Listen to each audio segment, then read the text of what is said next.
Everyone, another edition of the Auto Market YouTube channel. Today we're talking about, again, the Saab-Gripen versus the F-35s.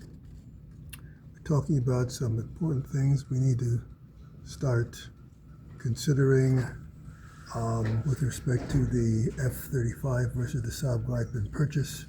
The first important consideration is that we need to start to think about a closer Swedish military-Canadian partnership in light of the critical consideration that there might be immediate repercussions that the Trump administration might be pursuing in any deal that we make with Sweden.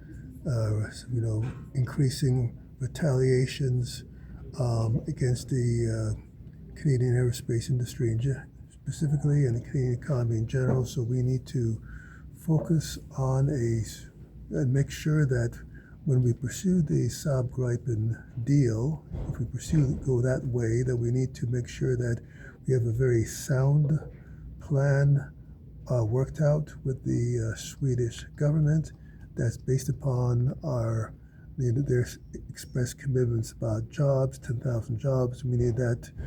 We need a strong foundation. We need a strong plan for that, based upon also the fact that we will be able to technologically control the Gripen, unlike the F-35s.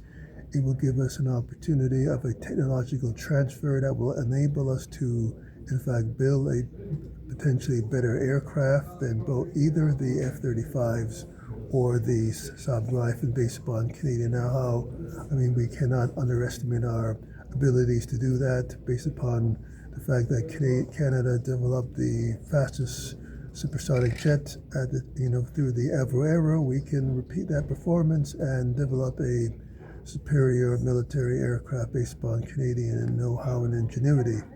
And also, potentially rely on Saab-Gripen to secure our auto sector as well, in terms of building a Canadian automobile that I kind of discussed before in a previous episode.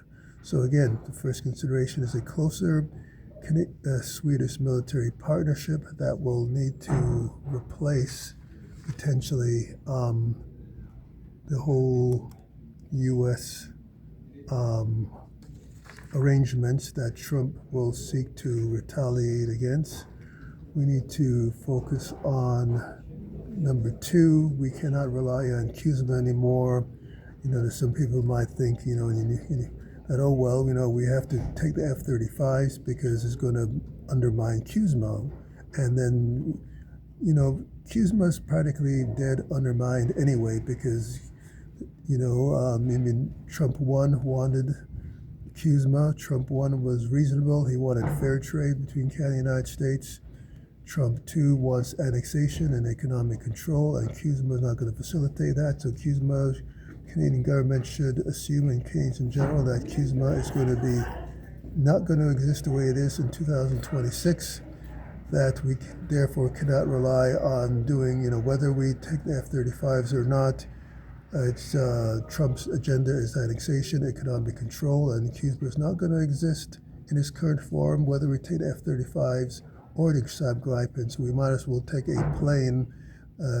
deal that is going to shore up our independence, and it's not going to be an arrangement where we take the F-35s controlled by a government that wants to annex us and then wants to continue that control agenda through dismantling the CUSMA and replacing it with and threatening us by, indicating that if we, pushing us towards the direction of an economic colony. So we can't rely on the F-35 to prevent that. It's not going to do anything. So we might as well continue in the wrong direction of economic independence and be mindful of being guarded by taking this deal, that we have to have a stronger partnership with Sweden to shore up our economy at all levels and our aerospace industry in a way which is going to enhance and build our sovereignty in a very expedited manner.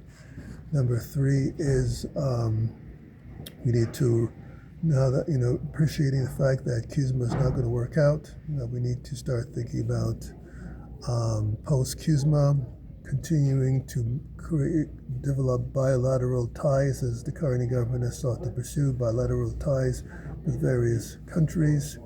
At the same time, having a much more vigorous approach to trying to recruit U.S. companies to relocate into Canada, particularly companies that have a workforce which is threatened by, by the Trump overreach, over diversity. DEI is the Trump administration, as U.S. We need to use to borrow U.S. terms. We need to be much more vigorous about attracting U.S. companies, have the advantages of locating in Canada versus the States, and this is how we're going to protect ourselves and shore up our economy in a post-CUSMA, inevitable post-CUSMA environment with the Trump 2 administration, is by bilateral ties and aggressively recruiting U.S. companies to come to Canada and develop and grow Canadian jobs and develop a better international competitiveness, stress-free of Trump's pressuring on them through ICE and all sorts of crazy policies that the Trump administration is pursuing.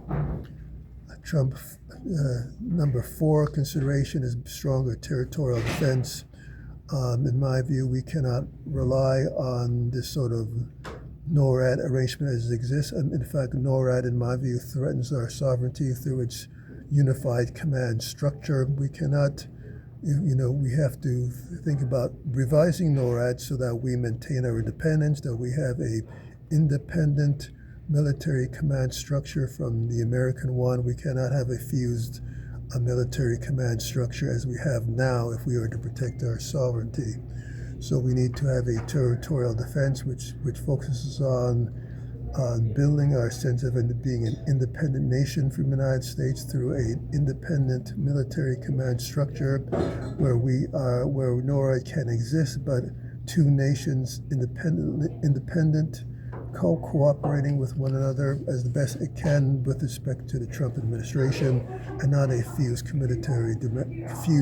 command structure. We also need to focus on building our military capabilities, our national territorial defense at home by having an expanded reservist of Canadian militaries in Canada to protect our national territorial defense. In my view, we need to have a separate part of the Canadian Armed Forces focused on recruiting Canadians who want to protect their provinces, Canada in general, from any potential military incursions contemplated by the Trump administration. In order to prevent that from happening, we have to create a much better deterrence through an expanded military presence, so that while we're purchasing the Saab-Gripen, while we're getting that going, we need to make sure that we protect ourselves at all levels. We can no longer be naive. We can no longer assume the undefended border is going to protect us. We need to shore ourselves up with a national territorial defense, which builds on encouraging Canadians to join it as part of a Peace Corps, not just in a military component, but a component which is going to constructively, build up, and to protect our environment, to clean our environment, to do whatever constructive it is to build a quality of life, to protect our, redress pollution, which is not talked about much in politics these days relative to global warming. We need to develop a national territorial defense structure as while we are alongside the purchase of, the Gripen. So those are my 4 points today: closer military partnership with Sweden at all levels, jobs, technological control, technological transfer, and potentially applying it to shoring up our auto sector through building a Canadian automobile, so that we are not dependent on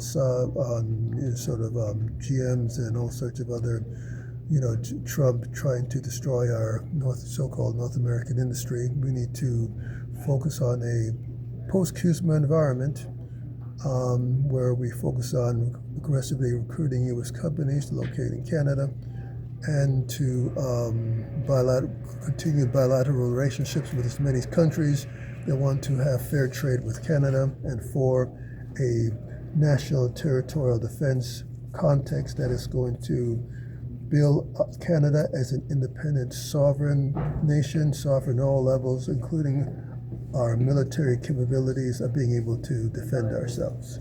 So those are the 4 points I wanted to make today with respect to any prospective deal with the Saab-Gripen. We need to have a much more holistic approach to this. We need to make sure that our I's are dotted, our T's are crossed with Sweden. We cannot afford to be lax on this. We need to focus on shoring ourselves up and be not naive as to what Trump could do, whether it's continued increasing tariffs, continued ways of trying to damage us as far as our sense of independence, leading up to potentially military annexation. We have to, with respect to the psychosis that we're dealing with south of the border, we have to prepare for the worst, and the worst could be a military incursion in Canada. So it's in our interest to show up while we're contemplating the Saab-Gripen deal, to focus on our national territorial defense and strengthening our economy, our resilience to be dealing with the mischievous activities of Trump that seeks to destroy us economically and undermine us and our sovereignty. And we need to be mindful of this, so that the Saab-Gripen deal has to be part of a holistic approach to addressing and reaffirming our sovereignty at an expedited basis. So thanks for watching another edition of the Automark YouTube channel. Look forward to your comments below, and please consider a $25 donation so that we can increase the quality of our production quality of our videos. Right now we're trying to focus on content. If you want to support our efforts to build up more interviews and higher quality content on the potential advantages of the Saab-Gripen offer versus the F-35s, we encourage you to make a $25 donation below. Thanks for watching another edition of the Auto Market YouTube channel.